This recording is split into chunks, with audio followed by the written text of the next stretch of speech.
So today we have a very fun show for you guys. And I've known this gentleman since I was a teeny bopper. I was probably 15, 16 years of age when I first met him. And his name is Ryan Dobson. He is the founder of Rebel Parenting with his wife, Laura, in 2016, after seeing a desperate need of so many parents and marriages who were struggling with intense issues. Ryan and Laura are passionate about helping marriages who are struggling with infidelity, addiction, lack of intimacy, as well as they also have a passion with parents who struggle with learning how to appropriately raise their children. And Ryan, I gotta say, I feel like I'm one of those parents in that boat. Man, how are you today? Me too. And that's why we did it. Thanks so much for having me on, Evan. I'm totally touched. Here's the honest truth. And I don't say this disparagingly at all. When I started my new podcast, I've been podcasting for 15 years. I did this before iTunes was released. The iPod had come out, iTunes hadn't yet come out, and I started podcasting. And I've been into it ever since. I remember reading about it in Wired magazine, and Adam Curry, the 80s MTV VJ, had gotten into this. And I was like, I want to do that the rest of my life. And so I've done it ever since then. And I love the Tim Ferrisses and the Joe Rogans and the really kind of general interest, interesting long-form interview. And that's what I desired. I was like, I want to be the Christian version of one of those. And come to find out, there's really no market for it. Right. And it wasn't helping anybody. No one was, having their lives transformed by interesting interviews on my podcast. I've done it for years and years. And then I was working with my dad for a number of years at Family Talk. I was vice president of broadcast. And Christian radio gets censored all the time. If you talk about abuse or drug addiction, alcoholism, sex, therapy, there's lots of shows where lots of Christian stations won't play your program. They'll play a re-air of something else. And I just thought, this is ridiculous. I see marriages imploding all over the place. And Laura and I struggle. Like, we're a regular couple. We struggle. And I just thought, I got to do something about this. And so we founded Rebel Parenting 3 years ago, really from weakness, from our standpoint of weakness, just saying, hey, we are regular parents struggling to get by, a regular couple struggling to get along and make our marriage better. And if these guests will transform and impact our lives, we think it'll also impact and transform other lives.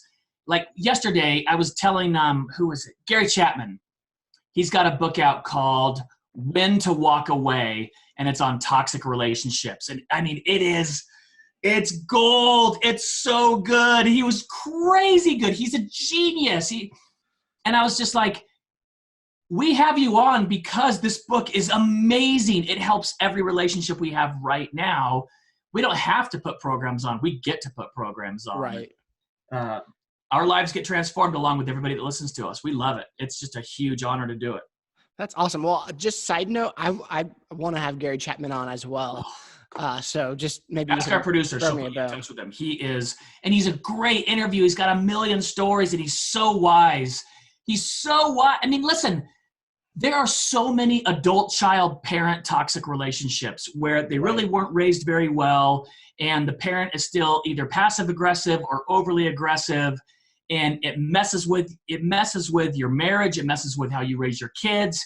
It makes holidays horrible to be around, and he's got ways to just slowly pare those relationships away or pare them down or set healthy boundaries. I changed my phone numbers in December because of a toxic relationship. It got so out of hand, it was negatively affecting my marriage. Like, it made me angry all the time. My parenting was affected, my marriage. And Laura finally was like, hey, if you can't set a boundary and just get this guy out of your life, change your number. And I was like, you know what? I'm going to do that. I took the easy way out. I changed my phone number. That's and awesome. I've got a personal phone number. And I don't know if there's 30 people that have that number, and then my work number that everybody else has. That's funny. Well, maybe that's why you never responded to my texts. Oh yeah, my phone number has changed. I change it every few years. I don't think I'll have to anymore. I've normally changed my phone number every 3 or 4 years because enough people get it. And then I get weird requests. I get Right. can you call your dad for me? Or Okay, well, okay, you brought that up. So why do you get that request? Just because people don't know? oh, my dad founded Focus on the Family, James Dobson. So every now and then someone feels like if I could just talk to James Dobson, my life would be fixed. And it's like, well, you got to call like everybody else does because I'm not doing it for you. It's such a weird request. And I know it comes from a place of pain and desperation. I get that. And that's why I've been changing the number. And now I just have a work number. And it's always, that's the other thing too. I've set really high boundaries with my phones. My phone is always on Do Not Disturb. It's always on Do Not Disturb. Therefore, if I want to see if someone has called or if someone's texted me, I have to purposely look at it. I can't just wait till it beeps in my pocket. I just stopped wearing an Apple Watch. All my friends wear Apple Watches. I'm so stoked they can do that. Man, that thing buzzed at me all day long. Look at me, look at me, look at me, look at me. And I was like, nope, I'm not. Can't do it. I'm out. Dude, I got to be honest. I two reasons why I don't wear Apple Watches. One, it just seems just one step closer to an implanted chip in your hand. Okay. But the other aspect is when I'm sitting across from people and they get a text alert and they look at their watch or they keep messing with it, it's like, are you checking the time? Are you looking at your text? Like, terrible. And so I just I know myself well enough that, alert, just that subconscious. So I foregoed that. But dude, you're absolutely right about drawing boundaries and everything. Well, man, speaking of toxic relationships and boundaries, I want to share a quick story with our audience about how you and I first met. Do you remember? I don't. I'm so sorry. You were saying we met when you were 15. I'm like, oh my goodness. Now I got to figure out where. Right. Well, okay. So it was in Hays, Kansas. Does that ring a bell? This was right around the release of Be Intolerant and To Die For. All right. Post-divorce, pre-marriage. Okay. Yep. Okay. Yeah. So does Hays, Kansas have a drag race on the airport runway every year? I don't know. Okay, maybe not. All right. I've done lots of Kansas events. I'm a big fan. So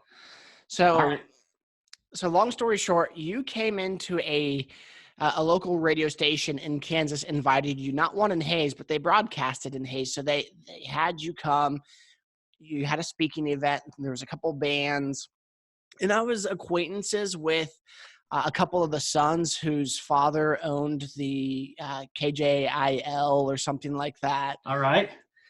Anyway, so this is a really funny story around my time of life, because I was hanging out with them and then they're like, hey, you want to come over and hang out at the hotel with us afterwards? So sure.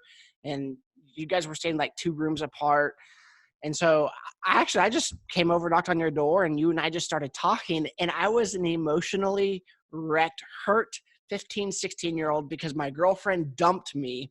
Oh. And I kid you not, you and I, which is funny looking back at it now, in this day and age, it would be completely inappropriate. Right? But you and I were in your hotel room for hours talking about emotional healing. Yeah. And I was going through it too, for sure. Having gone through a divorce, that was a hot topic on me right then. It's crazy. You're right. Today, I wouldn't do that for $1,000. I wouldn't do it for $1 million because of all the things that are going on. And I tell parents, don't let your kids do things like that. And then, it wasn't, it was a different day and age, but definitely. It was really funny because, dude, this girl, she was so nice. Her name was Stacy Lovewell, and she's so glad you're using her name right now too. Well, I'm gonna probably send her this episode because she's a sweetheart of a person. Yeah. Okay, we dated for 1 week, and I was crushed because the reason why I was crushed after 1 week, because I liked her, I was infatuated, new relationship, and I did not know emotional or relational boundaries. And so since I really liked her, I only knew how to express a strong desire of in the term or the affection of the word love. Mm-hmm. I didn't understand that there was more weightiness to that word because I was a very sheltered kid growing up. Sure. So, 4 or 5 days after we started dating, I was like, I love you. and alarms and red flags went up. Oh no, yeah. And she ended that quick. Yep. And I don't blame her one bit. No, of course not. Of course. I mean, looking back at it, I'm laughing hysterically at that situation. But I was this emotionally crushed teenager who didn't understand. And you're like, well, dude, you told her you loved her. Like, right. You only dated for a week. How funny. That's, you know what? That's interesting because I talk, it'll be next Friday. I'll be at Summit, the camp here in Colorado Springs. Jeff Myers runs the camp. David Noble used to run the camp. It's on Christian Worldview. And I talk about dating. And I say that, everybody says, oh, I don't want to play, or I want someone that's honest. I just want somebody that's honest. And I'm like, no, you don't. You don't want someone that's totally honest. I mean, you go on a date and it's a great night and it's fun and you really hit it off and it's compatible and he doesn't lean in for the creepy kiss at the end of the night. He respects you and he's funny and he dressed well and paid for the meal and you didn't have to pull out, your purse, pretending that you want to pay too. And somewhere in the back of your mind, you're like, you know what? I don't know. Like you're in college and, you're looking, maybe, who knows? Maybe this is the guy. Maybe, I don't know. Maybe this is the guy. And, all of a sudden you hear the knock on your door and you come in, it's him. He's there. And he goes, you know what? I don't know, but I think maybe I might want to marry you someday. You'd run for the hills, but he's just being honest. He's just telling you how he feels. You don't want to play. You just want honesty. I'm like, you don't want total honesty. You got to keep a couple of cards close to the vest. Absolutely, man. Absolutely. Well, man, tell our listeners, you kind of hinted at it a little bit, but tell listeners your background and what you do. With Rebel Parenting? Yes. Yeah. We do a podcast 4 times a week. It's all marriage, all parenting. I do a Monday morning commentary that's real quick. It's like 15, 20 minutes. And sometimes that will be on a general topic that's really big in the news. I did a show recently. I mean, it is for families, what to do during an active shooter situation because people don't know what to do. I grew up in a family where security was a high priority from a long time ago because of the business my dad was in. So I've thought about how famous he was. Exactly. Yeah. Oh yeah. So we've dealt with that our entire lives. And I realized most families don't know what to do. My wife had to learn from me what to do in scary situations. And so I did a show on that, but we do mostly marriage and parenting, just trying to help parents where they're at. We had Paul, I just can't believe, my kids, we started them in a hybrid school last year for the first time. We've homeschooled our kids since day one. And then last year, Laura took on a lot more responsibility in the business. And so they homeschool Monday, Friday, they're home today, and they go to school Tuesday, Wednesday, Thursday. And last year, we find out some of my kids' teachers listen to the program. And it's the first experience I've had like this. It's the first experience that someone's like, well, Ryan Dobson says, and I'm like, whoa, don't say that. Like, I just know really smart people. Like, people are like, well, you've become an expert because of all the people you've interviewed. I'm like, oh, I don't know. I'm getting better at being a parent. I'm getting better at being a husband. I've got some good advice to give now because I've gotten to interview so many people. I've got to try it out in my life. Right. But it was interesting. We have a completely uncensored program. We talk about everything. We talk about addiction and pornography and abuse. We talk about all kinds of stuff. Anything that's affecting marriages, we talk about that stuff. And we also broadcast live on Facebook first, and then we edit the program, put that up on iTunes and SoundCloud and everywhere else, Spotify. And we were doing a show one day, and one of my 6-year-old's teachers was like, hey, it's Mrs. So-and-so. Me and Lucy are watching you. And I was like, ooh. I can't have this conversation with my 6-year-old. Like, oh, my goodness. And Laura was like, oh, we're so, she went down and met with her, like, so honored that you listen. We're so thrilled. And you can't ever let Lucy listen. Like, it would not be okay. And she was like, oh, we were just on for like 5 minutes. We know it was nothing. I'm like, it's fine, but yeah, it's different for my kids, right? Like, some of his friends' parents watch and listen to the show.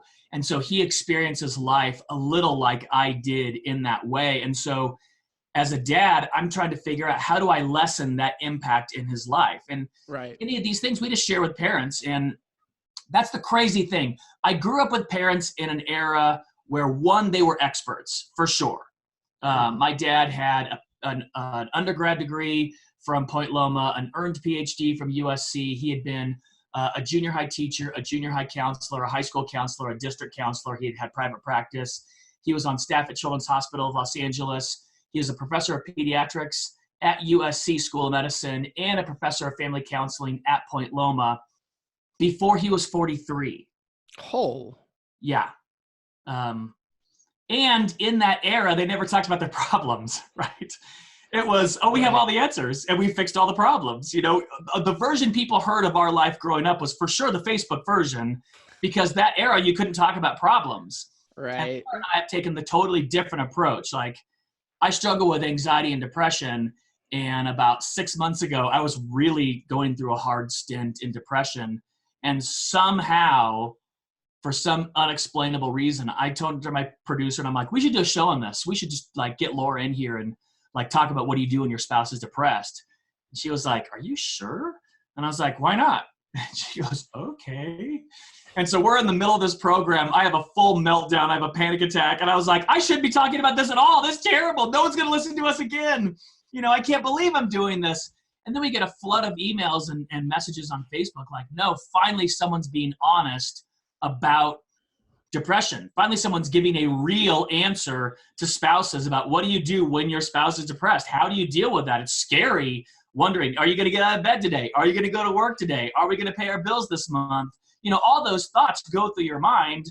And if nobody's going to talk about it, then how are you going to get healing? And since we've started doing that, we get way more vulnerable, honest, authentic people in the broadcast. I mean, people share everything now. And I couldn't be more honored that people are that vulnerable with us and to the audience that listens to us. It's just, that's awesome. It's crazy the stuff people say on the broadcast, and I just can't believe it. And then, I mean, we get the emails, you know, we get the vulnerable crisis emails from people, and it's scary, but it's what we're called to do.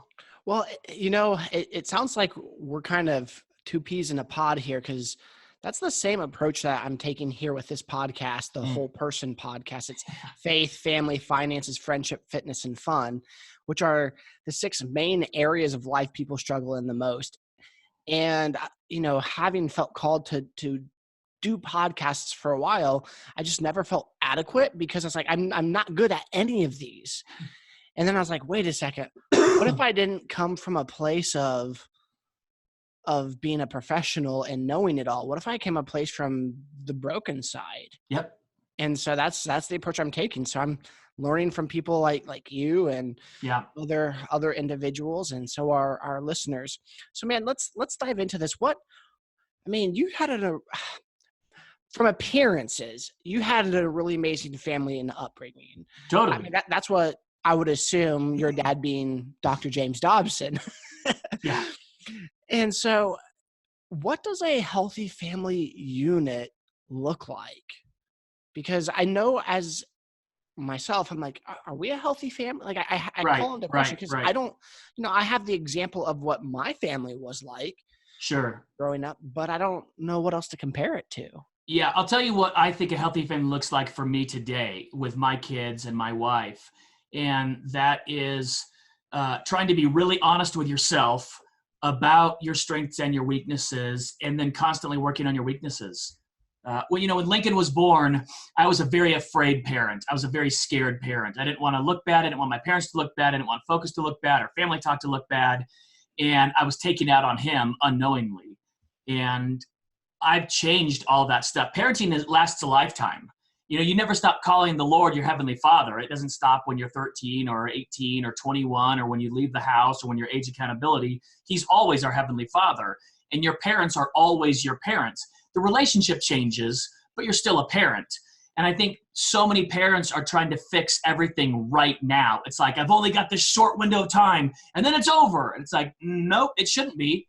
And you should build a relationship to where it's not. You know, we say on Rebel, this is a stolen Instagram quote. I don't know who started it, but I read it.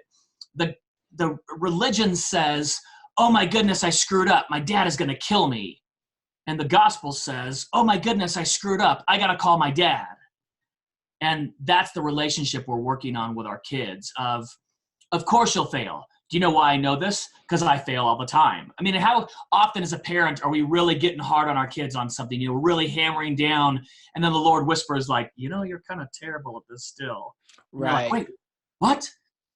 Why am I expecting so much of a child? Why am I expecting first-time obedience? Why am I expecting them to get it so quickly instead of just saying, oh yeah, you'll struggle with this for a long time, or you won't, but it's okay to struggle. It's okay to fail. And then being that way with your spouse too, of understanding their unique story and their upbringing and their background, and just trying to be the best you can be for your spouse, not trying to figure out what you can get from your spouse. Right. And just being appreciative. I struggled with anger growing up. I just 0 to 100. It was just, the blink of an eye. And I brought that into my marriage. And I get this question all the time. Like, what was the thing that triggered you to change? What was that thing, that epiphany? And it was like, there wasn't this light bulb moment where it went off and I was like, oh, I'm angry. I really got to change this. It was years of making my family miserable and making my wife miserable that finally led me to say, I'm so sorry. I will seek help. I will go find help to get better, to work on this anger. And I go to therapy. I go to a counselor. We believe in therapy in a huge way. We're big proponents, big pushers of counseling and therapy, big pushers of that because it's affected our lives positively so many times in so many ways. And there's all kinds of stuff you bring into your marriage. There's past trauma. There's all kinds of things, all this baggage that you think you're not bringing into your marriage and you're totally bringing into your marriage. And you've got to go get help for that kind of stuff. So saying you're sorry is a big one. Learning how to say you're sorry, learning how to forgive and ask for forgiveness, learning how to get help, learning how to work on yourself, and accepting people for where they are in the moment. That's a big one with families and kids. A big one. My wife has gone through a couple of bouts with cancer, and I realized every now and then my kids would just go bonk bonk. Like, they would wake up and it was just, I don't know who you are, but ain't the kid I had yesterday. And they would just freak out. And there's this traditional Christian parenting style that's like, well, this is unacceptable behavior and we've got to work on this and we've got to talk about it. And I've got to, set some boundaries and set some rules. And it's like, yeah, but this is totally unlike them. This is completely out of the ordinary. What's going on? And I realized that with a 5 and a 10-year-old or a 6 and an 11-year-old, as we've gone through this, watching your mom go through chemo and be in excruciating pain, they don't have the tools or the skill sets to deal with that heavy of emotions. And every now and then they just freak out. And you know who else does that?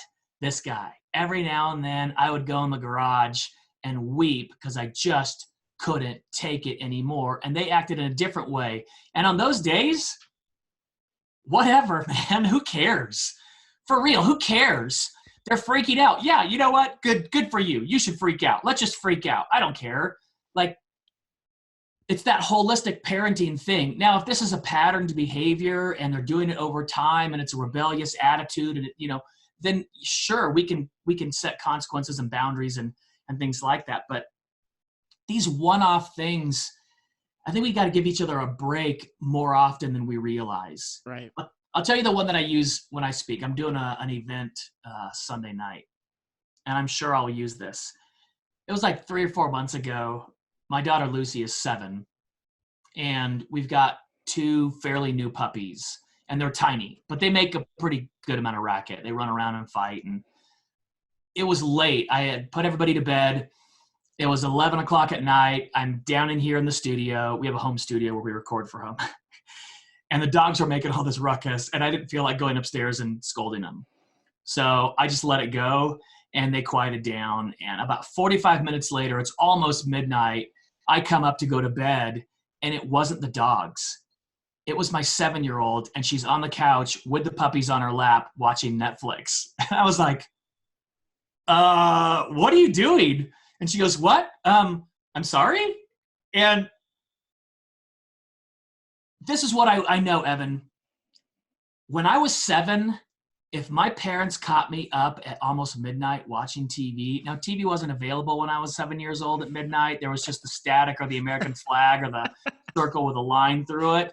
But if I had busted out a VHS tape, I'm not sure if when I was 7 in 1977, I don't think there was, maybe it was a Betamax. If I had busted a Betamax out and I was watching it, I would have been in all the trouble in the world. I mean, all the trouble. I for sure would have been spanked. I would have lost my TV privileges for months, if not years. This would have been brought up numerous times after that as examples of how not to behave. I mean, and I don't think my parents are bad people. I don't think they were bad parents.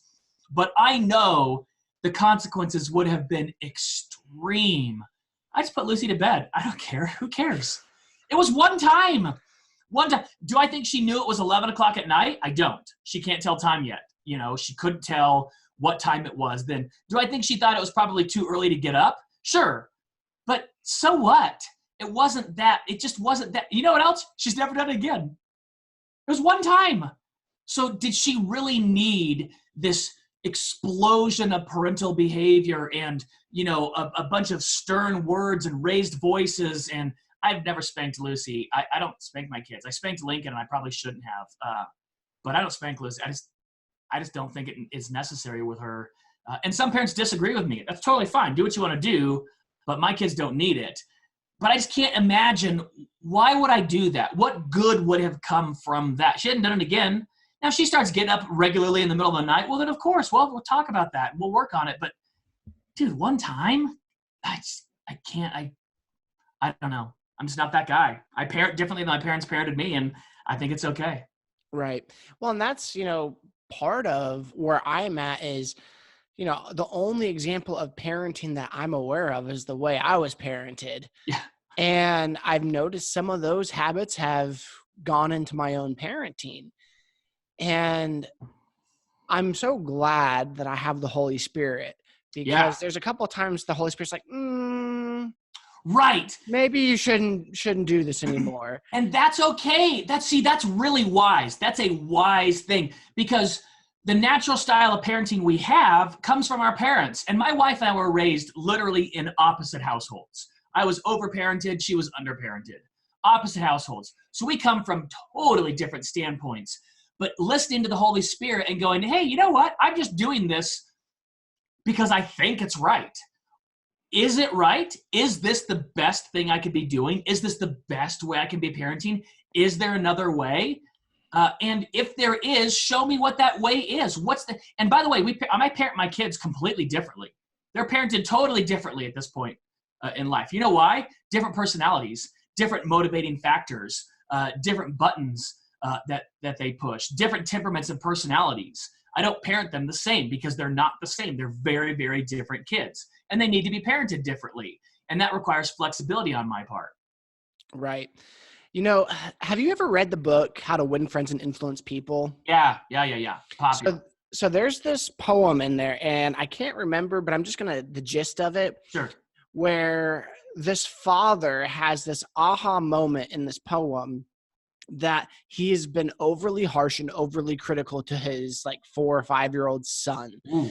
And the aha moment came that he realized he was measuring his son's own ability by his own measuring stick of his son's 4 years or 5 years of life experience compared to his 35 years of life experience. Yeah.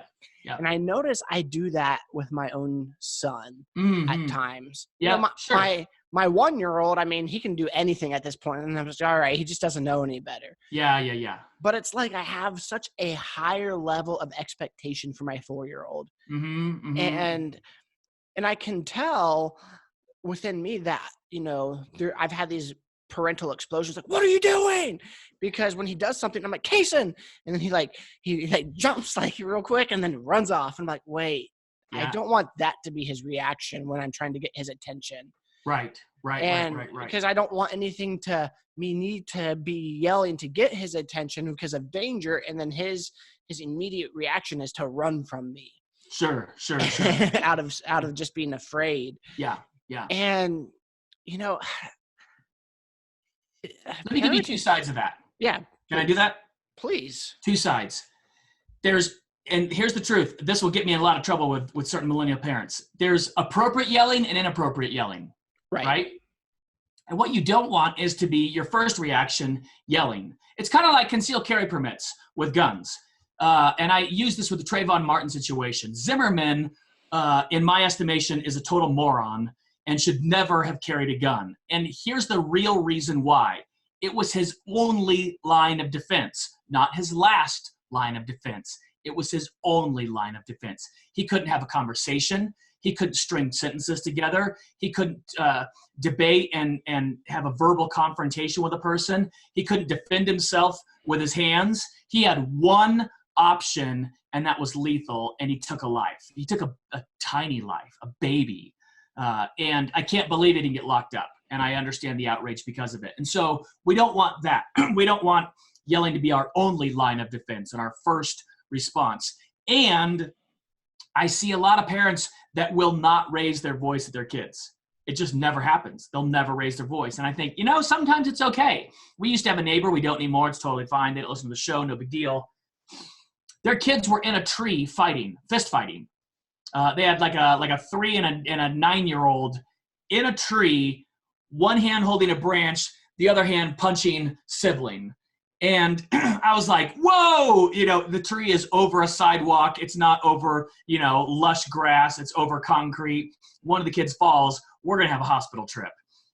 And I see the dad open the door and go, hey, knock it off. And I was like, all right, way to go. Because this family, they exhibit what I call well-intentioned bad parenting. It's very well-intentioned. It's just not very good. Everything is a conversation. Everything is a discussion. When we were doing Easter egg hunts and they had candy and they were trying to get the littlest one to stop eating candy, it was like, well, let's talk about it. We're all going to stop eating candy. Look, everyone's going to stop eating candy. You're going to stop eating candy. Mommy and daddy are going to stop eating candy. Brother's going to stop it. And I was like, dude, your kid's 3. Take the candy away. No big deal. Just be a parent. Just say no. No is fine. And I was talking to my next door neighbor like, oh, hey, did you see so-and-so yelled at the kids? Like, good deal. Way to go. And she was like, oh, you weren't here for the aftermath. You went back inside. And I go, what aftermath? Oh, he spent the next 40 minutes apologizing to his kids for raising his voice. Went next door, apologized to both parents and children there for raising his voice, how it's never appropriate to raise your voice. And I was like, oh, no, dude. If your kid's getting ready to run into a busy street, you should yell. You should really, really yell. And your child ought to respond to that yelling. But if everything you do, when Laura and I were first married, there was a lady that lived downstairs from us with 4 or 5 kids. She yelled at everything. And guess who never listened to her yelling? Those kids. Right. She yelled all day, every day, nonstop. And the kids didn't listen. It was like, lady, you got to try something new because the yelling stopped working. So how do you know if you're doing a good job? Or, some people don't recognize when they're doing a bad job. Yep. But here's the thing. Well, I might be answering my own question right here. I think number one, self-awareness is huge. Yeah. And the Holy Spirit. Yeah. However, for people that maybe aren't gifted with the Holy Spirit, with that communication or self-awareness, how do you measure if what you're doing is right or wrong or how you should change? I think start looking at outcomes. Oh, you want me to tell a story on myself? Here's a good one. Always. Yeah. So I started taking testosterone like 3.5 years ago, almost 4 years ago now. And I love it. It's the greatest thing in the world. If you want to have kids, you shouldn't take it, and you should go through a doctor, all those types of things. I'm not a medical professional. But what we noticed is when I get an injection twice a year, so it's not like a daily thing. It's twice a year. It lasts for 5.5, 6 months, and then I get another injection. But the first 2 weeks after I get an injection, I get a little intense. But I didn't realize it because hormonally and emotionally, everything still feels right and feels normal. So I'm telling you, one morning I was upstairs in the shower and I just couldn't figure out what had gone wrong in my morning. Everyone was freaking out. Both my kids were crying. My wife was exasperated. And I'm sitting in there thinking, I was like, is there anything that you did wrong? Were you too harsh? Were you too loud? Were you too angry? Like, what? And everything in me was like, no, No, in fact, I wasn't hard enough. I should have been stronger on this. And I didn't say these 4 things. And I start getting ramped up higher and higher. And all of a sudden I think, wait a minute, everybody's crying but you. Maybe it's you.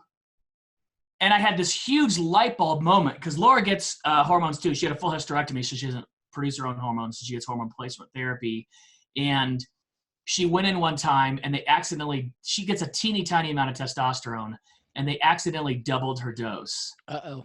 And I'm telling you, for like 3 months, she rode my rear like a drill instructor. I couldn't do anything right. And she was never wrong because it felt real. Right. And in that moment, it was like, oh no, remember that? That's what's going on with you. You're the jerk. You're the one that made everybody cry. You're the one that's acting inappropriately. And half my brain's like, no, you didn't. You weren't strong enough. You should have been harder. You should have said these things. But it was totally me. And I think when you look at the results, what kind of a relationship do you have with your wife? Are you intimate? Are you tender with each other? Do you feel safe around each other? Do you feel free to express yourself completely without fear of repercussions or having someone lash out? Do your kids want to be around you? Do you get along with them well? If you think about the last 50 things you said to your spouse or your kids, how many were positive versus how many were coaching up and negative? Right. You start looking at those results. So I can tell you, when Lincoln was a baby, up until about 8, I was a very harsh, binary, black and white, scared parent. And we didn't have a very good relationship. And I've changed that completely. He's a great kid. I can't believe I get to be his dad. I mean, what a shock. What a gift. This amazing, creative, funny, unique individual, I get to be with him all the time. By birth, I just get to be with him all the time. That's what he needs to hear. That's what he wants to hear. The more, and it's not leniency. He still knows. I'll tell you this. So school started last week, and they started up at this camp. And he was at camp for 2 days, and then they called us and said, Lincoln broke brackets on his braces, and there's a wire sticking him in the mouth, and it really hurts, and he wants you to come get him. I was like, all right, cool. Because I'm that parent. I'm like, I don't care, sure. So I drive up, and we're driving back, and we had this conversation about school. And I was like, if somebody told me my grades didn't matter in the 6th grade, I would have never gotten good grades again.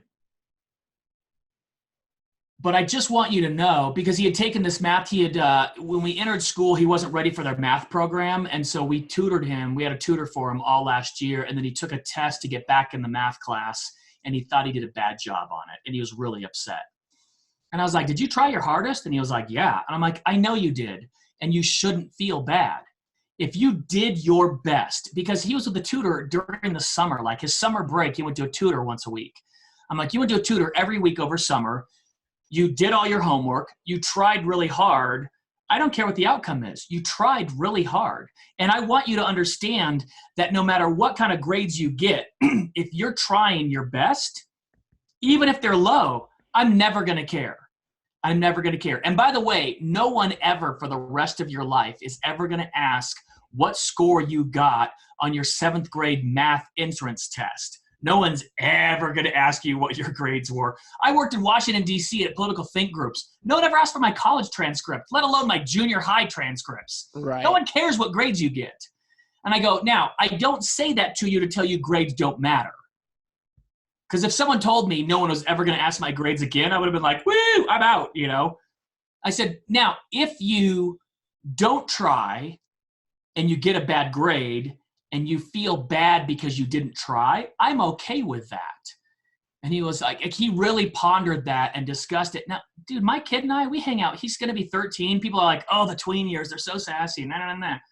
Not my kid. We hang out. We watched, we watched last night? We watched Uncle Buck. It was, by the way, way more swearing from little kids than you imagine from the 80s. The 80s were crazy. They had kids say all kinds of stuff. But we get along. We have a genuinely great relationship. And I know, am I a great parent? I'll never say that. But I know I'm doing a much better job because of the results that are showing right now. Does that make more sense? It does. So you were talking about how you really changed your parenting with your son. How do you realize what your child needs from you as a parent? Because each child is different. I'll tell you, here's my big one. I got this from Gary Vaynerchuk. Do you know who Gary V is? Dude, I love Gary V. Okay. So just to tell the audience, if you start listening to Gary V, he curses nonstop all the time. So it's very blue. Very, very blue. If you don't like that, definitely don't listen.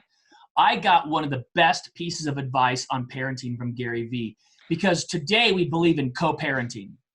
I think I know exactly where you're going with this. Both parents have an equal say in how you raise your child. And when dad comes home from work, he's got an equal say. And when mom's there, she's got an equal say. And you should be doing this together. And he was like, that's crazy. That's garbage. My wife is with my kids all day long. She's with them all the time. I'm in my office, in my studio, recording and doing work all day long. I'm not with them. And therefore, I really don't know what's going on with them today and what's happening. So we had this big discussion before school started that was going to be no screen after school. No video games, no screen after school. We're going to come home. We're going to start homework. When homework is done, then we can play video games. Then we can get back on the screen. And school started, and I'm in my studio, and I come out, and Lincoln's watching a show on an iPad after school. And I'm looking at Laura like, didn't we talk about this? Like, we had a big discussion about this. And she looked at me, and she saw, and she was like, I know. And I was like, all right. I don't know what's happening, but we've clearly broken from the plan. The plan has been in my brain at that moment. I'm like, plan's thrown out the window. We're, what's happening? Chaos is ensuing. And she comes into my studio and she's like, I know he's watching a show, right? I'm like, yeah. I'm like, didn't we talk about this? And she goes, yeah, he's exhausted. He's coated in sweat. When I picked him up, he melted into the back seat. He fell asleep on the way home from school. If I get him home and try to make him do homework the second he gets in, I think he's going to start crying. And I was like, oh, okay, cool.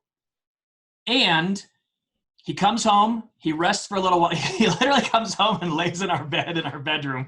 It's the only room in the house besides our studio with air conditioning, and it's so hot right now. He comes home, lays on our bed, and just is like a lump on the bed, exhausted, watches a TV for, 30 minutes, 45 minutes, whatever, and then he does his homework. And he's been, I'm telling you, Evan, from last year to this year, he is just amazing doing his schoolwork. He's doing his schoolwork. He's doing it well. He's doing it with excellence. I couldn't be more proud. But I had no idea what kind of rules I was setting. And Laura did. Like, she knows me, and she's like, and by the way, my wife's super smart. Like, we gotta give our wife, I think sometimes type A guys are like, yeah, but I read business things. I know what I'm talking about. And your wife's like, yeah, me too. I know what I'm talking about too. Like, I went to college too. I got a degree too, dummy. And I'm like, oh yeah, you're smart too. I forget. That's why I like you. You're really smart. She's a genius. She knows what my kid needs. And you know what he needs when he gets home? He needs a snack and a glass of water. He needs air conditioning. He needs to lay down and rest for a while until he's ready to do his work. And when he's ready to do it, he's been doing it with excellence. And listen, the results are exactly what I want. My kid that's doing his homework and he's doing it well, and the teachers are giving them good grades. Yeah, it's only been 2 weeks, but man, I've got everything I want. That's that whole thing. Like, if you're a wife and you're asking your husband to load the dishwasher, but he's not loading it. He's not loading it right. Right. Listen, what do you want? Clean dishes? Well, yeah. Do they come out of the dishwasher clean? Well, yes, but he's putting the knives in this way and the forks in yeah, but isn't the result what you want? Right. Like, who cares how you get there? Well, other families do, blah, blah, blah. I don't care. I don't care what any family does. My wife knows what my kids need, and therefore I really do defer more often to her than my own genius, because I'm reading more parenting books than she is. I'm reading the prep more often than she is, because I have that time to do that for our program. You know, she comes in and we go over with our producer what the book is about, what the pertinent points are, and she picks it up really quickly so she's able to do broadcasts with us.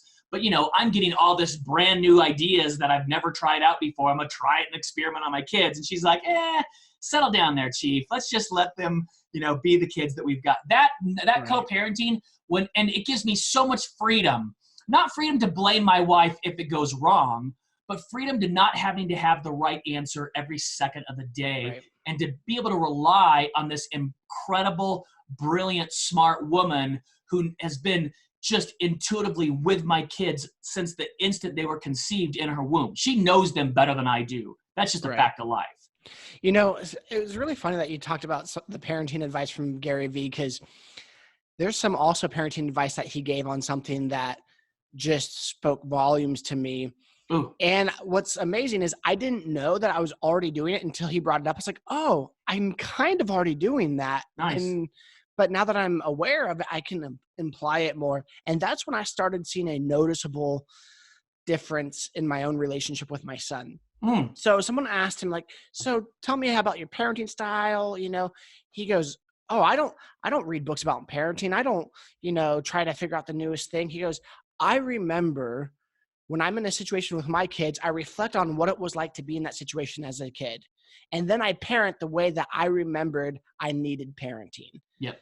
And I was like, oh my dear Lord, Mm-hmm. Mm-hmm. Mm-hmm.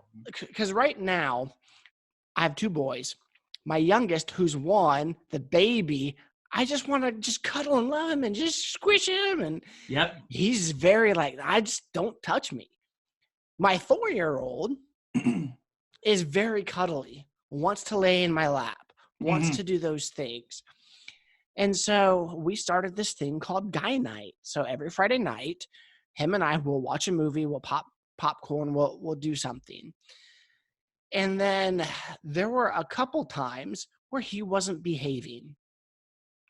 And I'm like, you know what? If you can't behave, I'm taking away Guy Night. Oh, And I just, I get it totally. yeah, I'm trying to control his behavior. Yeah. What I'm Yep, doing. Yep. Yeah. And because I don't like what he's doing, therefore I'm going to make him by punishment and control get the desired outcome and behavior that I want. Totally. And what I realize is, one, as an individual, I have control issues. I need to be less controlling. Yep. And the second part was I punished him, or actually, I actually didn't punish him. I reneged on it. And here's something too. Even if you say you're going to punish your kids in a certain way and you realize you probably shouldn't, it's okay to renege and then say, you know what? Totally. You know what? You did something wrong, but so did I. And This is not the way that I should punish you. Yep. And so I've had a couple of those honest moments with him. And I said, Kaysen, Daddy's not going to take Guy time away from you. I'm sorry. This should not have been the way I punished you. There should be something else. So please forgive me. And can I hold you? And can we watch Star Wars together? Yeah. And there you go. Not the middle three, the first three and the end three so far. Pretty much. Yeah, absolutely. I'm taking him back to the beginning. Yeah. And he's just, he's like, okay. And he's so quick to forgive and so quick to love. And I'm just like, God, thank you for giving me such a loving, caring, forgiving son, because I know as a parent, I need it. Yeah. And it's so amazing, because what I've realized is I was punishing him with the very things that he desired and needs from me. Right. Right. I'm not trying to knock my own father, because he lives like 2 doors down from me. Nice. My dad is a very caring, loving, giving father. Mm-hmm. Growing up, he was not very affirmative in his words, and he was a little controlling. And as a child, I needed positive emotional reinforcement. Yeah. My dad was a very anti-emotional, I'm not going to say negative or critical all the time, but if I wasn't doing something just perfect, it felt critical, and my self-worth and image hurt for a long time. And then when I got in school, with other classmates.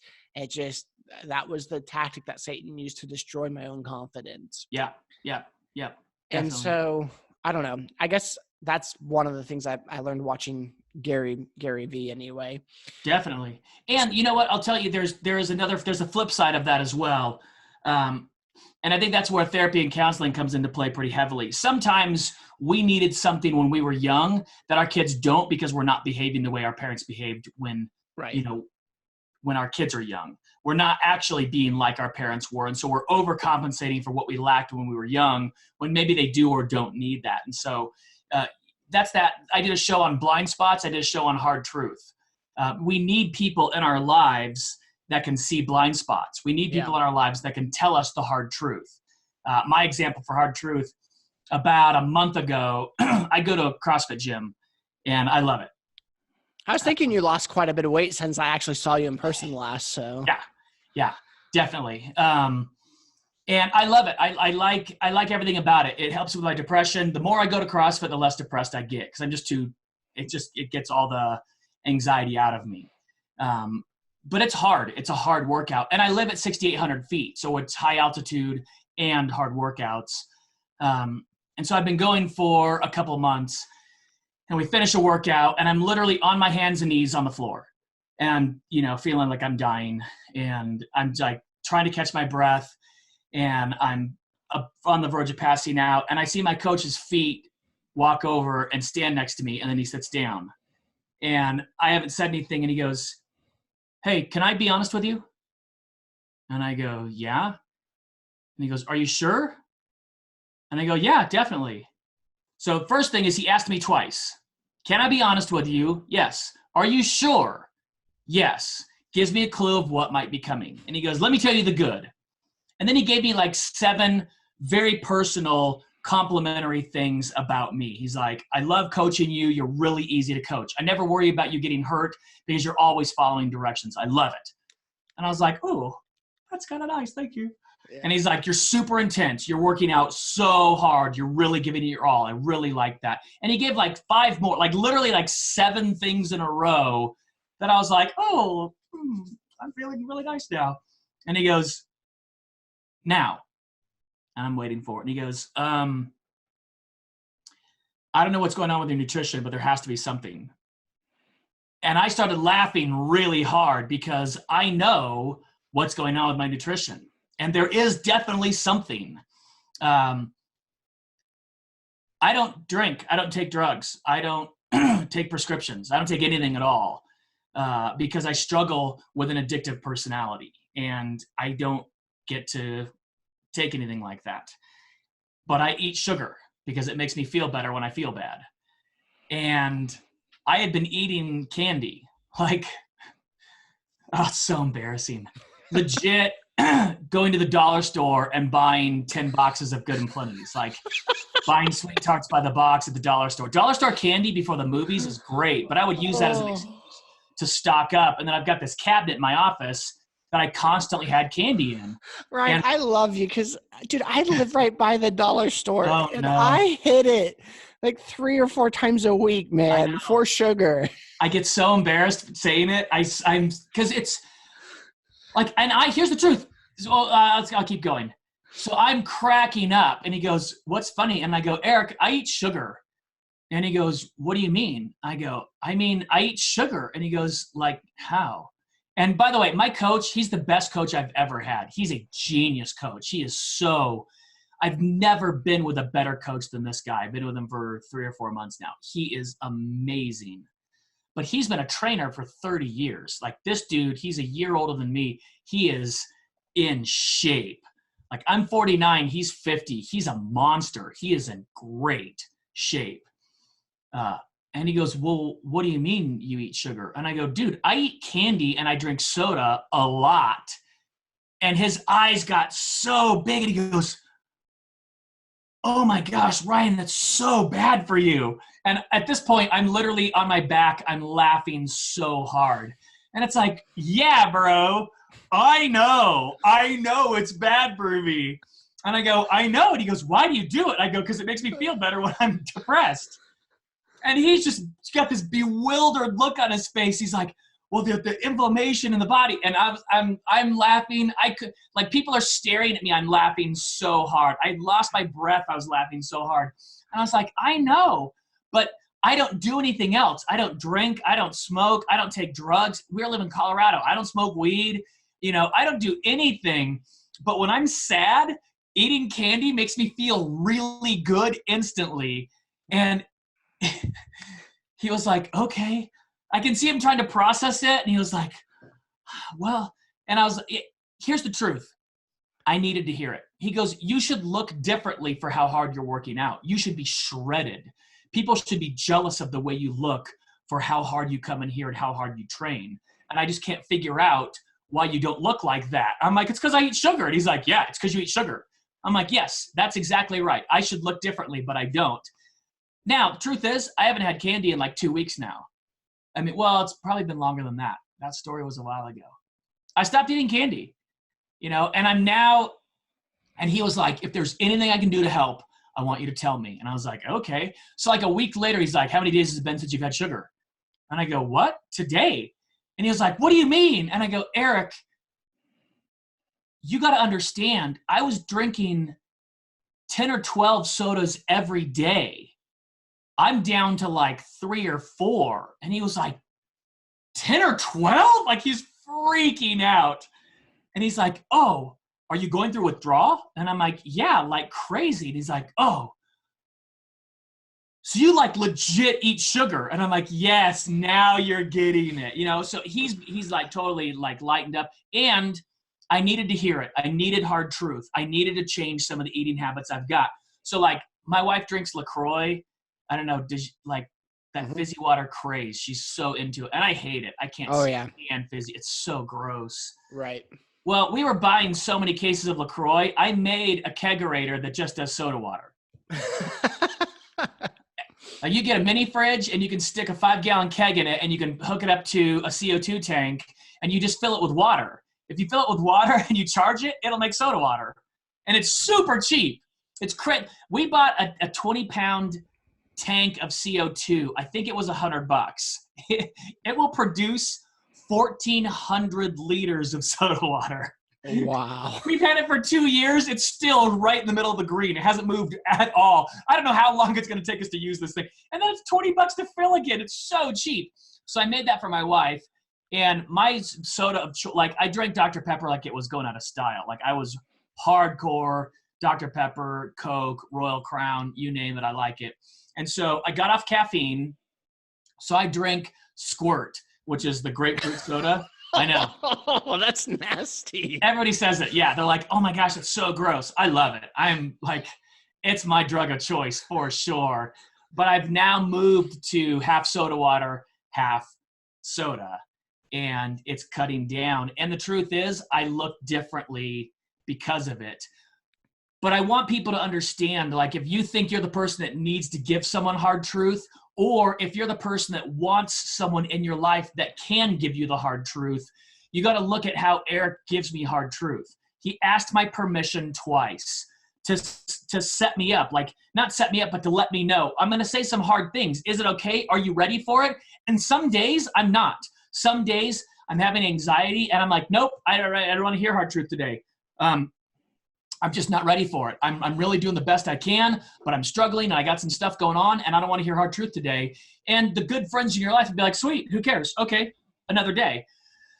But on the days where I can hear it, he asked me twice. And then he gave me some really big compliments. You always want to sandwich it with compliments. Right. And then he gave me one thing to work on. He didn't list 8 things after 8 compliments. He listed one thing.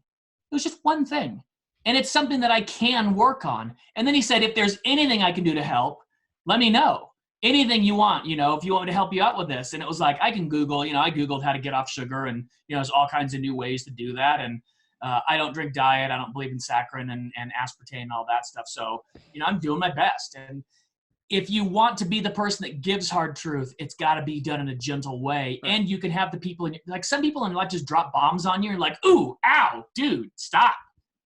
Like, hey, you can totally drop that bomb on me, but this is how I need it from you. I'm going to hear it a whole lot better. I'll ingest it a whole lot more if you can reach me this way. Right. Quick question for you, Ryan. I know we're at the top of the hour. Do you need to go, or do you still have a few minutes? I got about 5 more. Okay. Is that cool? So, yeah. So I have 3 questions. So Ryan, I end most of the shows with the same 3 questions. Sweet. I love this. And so here it is. What's the biggest lie in your own self-talk you had or currently struggle with? I love these things. So Aisha Tyler always has self-inflicted wounds. And Tim Ferriss has a series of questions he ends his podcast with. And I look forward to it every time. So I love that you do this. Cool. I'll tell you what.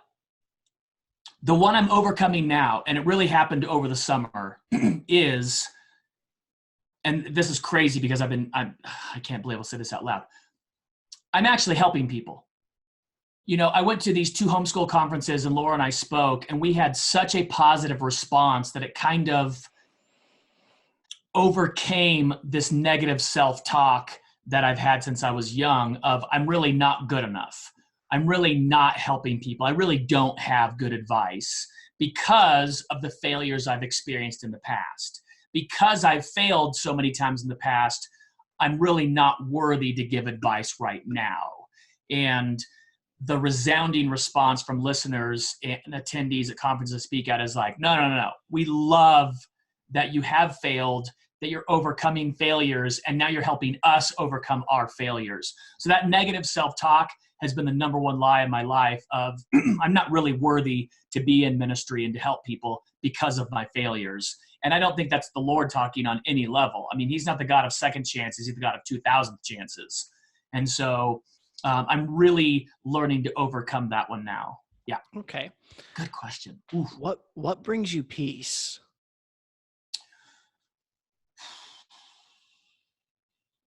I'll tell you, it's different things on different days. My wife can really, that's the thing that I think women don't understand with husbands is how much we need their approval, how much we need their love and acceptance. Right. And we're a nonprofit, we're a 501c3, and our largest supporter passed away, and it dropped our income like 80%. And it just totally freaked me out. And so I know the timeline from when finances run out and when we have bills. And so I've been like picking up work and doing extra things. And I was just kind of having a panic about it the other day. And Laura, who as a mom worries about that stuff too. And as the person that normally does the finances knows it more intimately than I do. And so she could freak out way more than me in that situation. I'm telling you, she was like, hey, the Lord has always met our needs. He's never let us down. He's always met our needs. And you are going to do this. You're going to make it. You're going to find the work. He is going to give it to you, and we're going to praise him for it. You've got this. He's going to be faithful. You're a hard worker. You're going to get this. And it was like exactly what I needed. I mean, it was exactly what I needed. And I just appreciate that so much. I've got certain friends, like I'll tell you this, truth, anybody that goes through really hard times, like when we went through the darkest part of Laura's cancer, she had facial reconstructive surgery. She was on chemo for 1.5 years. I mean, it was like, so gnarly, so horrible. There's no happy bow on that story.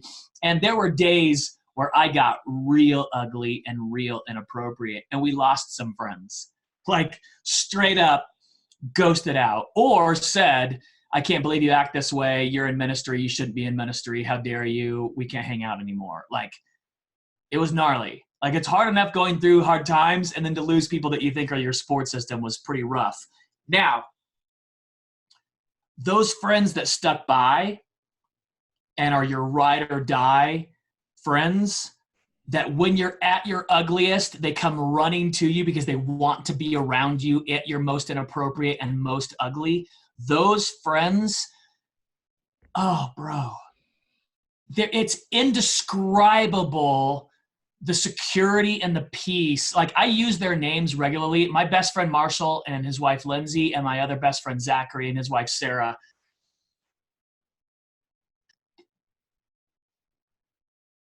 I can conquer the world because of their support in my life. Like, Sarah speaks wisdom to me and believes in me in a way that I've never believed in myself.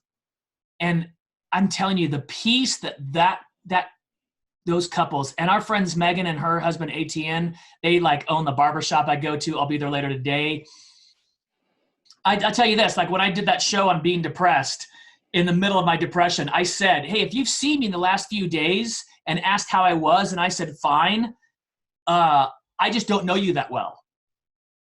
Sorry, don't take offense. I just don't know you that well. I don't feel comfortable enough around you to tell you that I'm really depressed. Like when I was at Carpool Line yesterday and Megan asked me how I'm doing and I said super, super depressed, she was like, oh my gosh, and didn't try to fix me, but hugged me. And then I cried for a while. And then I felt a little better, oddly, and because I know her that well. Like, right. You know what I mean? Those types of friends, invaluable. Absolutely. And if you can be that type of friend, you are invaluable. You'll never understand your worth this side of heaven until you get over it. I wish I could explain to those 6 people how integral to my survival they have been over the last few years of the darkness we've gone. That peace, they come over and they're just like, I forget. I forget what happened. Sarah and Zach were over for a barbecue and I popped off and said something totally inappropriate and Sarah started giggling and I've never felt better. Like it was because the way she did it was like, oh my gosh, it's exactly who I want to be around. And it was everything in me was like, this is who nobody wants to be around. And she was like, are you kidding? This is the side I love. Like the human side is the most fun side of you.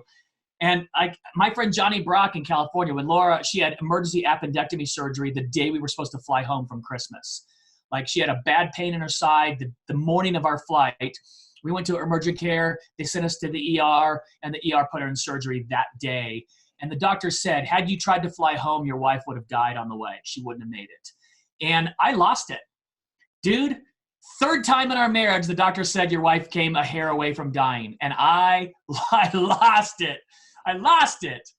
And I went to eat dinner that night because the Laura's surgery got postponed. And she was like, you have to go eat. You're about to freak out. You have to go eat. And I'm like, you're in a hospital bed trying to take care of me. That's just crazy. So I went to this noodle shop. And in the middle of it, my friend Johnny shows up at the hospital. And I'd explicitly said on Instagram and Facebook, like, please don't come.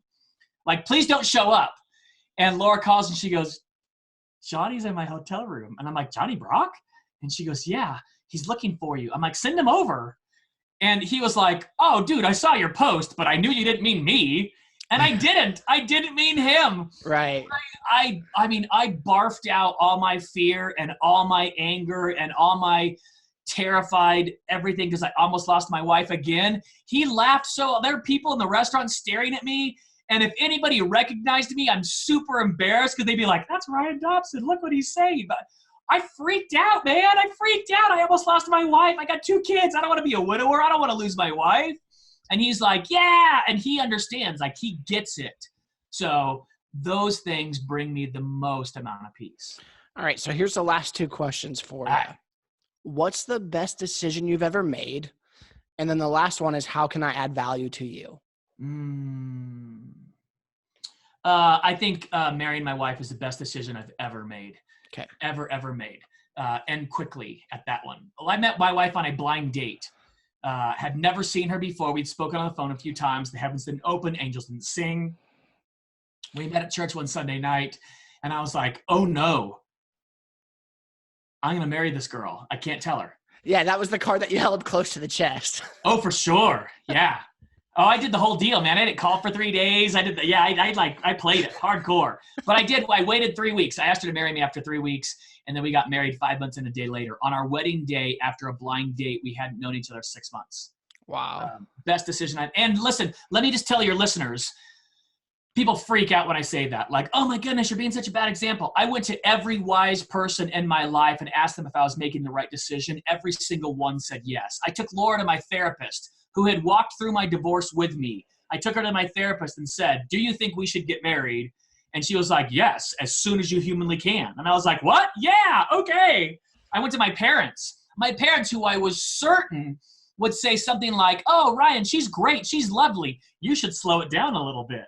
Like, they met her and were like, oh my goodness, you guys should get married. Let's pray. The night they met her, on the 3-week day, 3 weeks to the day, Sunday night to the day, 3 weeks, I bring her out to meet my parents, and we go to dinner. We come home, and my dad goes, I think you two are perfect for each other, and I want to pray a blessing on your marriage. I hadn't officially asked her to marry me yet. I was like, I was just stunned in silence. I could not believe it. Like, we were driving home, and I was like, are we engaged? Like, there's no ring on your finger. Like, did that just happen? Yes, did that just happen? Yeah. Is this real life? I stopped at a mall on the way home to go get a band before I had a ring made, and she stopped in a kiosk, one of those junk jewelry kiosks, and picked out a $25 ring, which she wears more than the diamond ring I had made for her 6 months later. She wears the fake what she loves it more. I'm like, my wife, $25. Yeah, hands down, best decision I've ever made. Adding value, honest truth. Anybody that asks this, anybody listening, is pray. For sure, pray. Beseech the Lord on our behalf. We live in a day of fallen heroes, of ministry leaders and famous Christians coming out of the woodwork saying, I don't believe in Christianity anymore. I've left my faith. I'm leaving my family. Right. I'm changing my lifestyle. I think part of that reason is they're targeted more than anybody else. I don't say that self-centeredly. I don't say it narcissistically. But anybody that's trying to do good work for the Lord is going to be a target. And we have been and continue to be. And we crave people's prayers because prayer works. It absolutely works. It changes us. It calls out to the Lord on our behalf. It allows the angels to surround us. And Laura's cancer came back, and so we've gone through another bout of chemo. She's on a break right now, but she'll go back into it again. So we definitely need prayer for sure. Yeah. Well, then let's do this, because I know you have to go. I want to end right now, but I want to end praying for you. Sweet. Thank you. All I right. appreciate it. Well, God, we just lift up Laura and Ryan to you, Lord. We speak life. We speak peace. We speak healing into every area of their life. God, you've called us to live in a whole person with unity and in relationship to you. So we just speak those things over Ryan and Laura right now. We speak peace of heart. We speak peace of mind. Lord, we thank you that they can see the way you see, love the way you love, hear the way you hear, and speak the way you speak. God, we thank you for their friends in their life and that you'll continue to add to that camp and deepen those relationships to help hold them up like Moses and Joshua and Aaron did for Moses. Lord, we just speak just an overwhelming amount of your love poured out on their life, God, and knowing that they are significant and close to you. And specifically over Laura, Father God, we speak healing from the top of her head to the bottom of her feet, that no weapon formed against her shall prosper. Isaiah 53:5 says, by your stripes we are healed. So God, we walk in the claim of total healing and restoration in her body. Amen. In Jesus' name, amen. Man, thank you so much. I totally appreciate it. Not a problem, Ryan. I'm going to end the show right here. Have a great day. Thanks, you too. I appreciate it.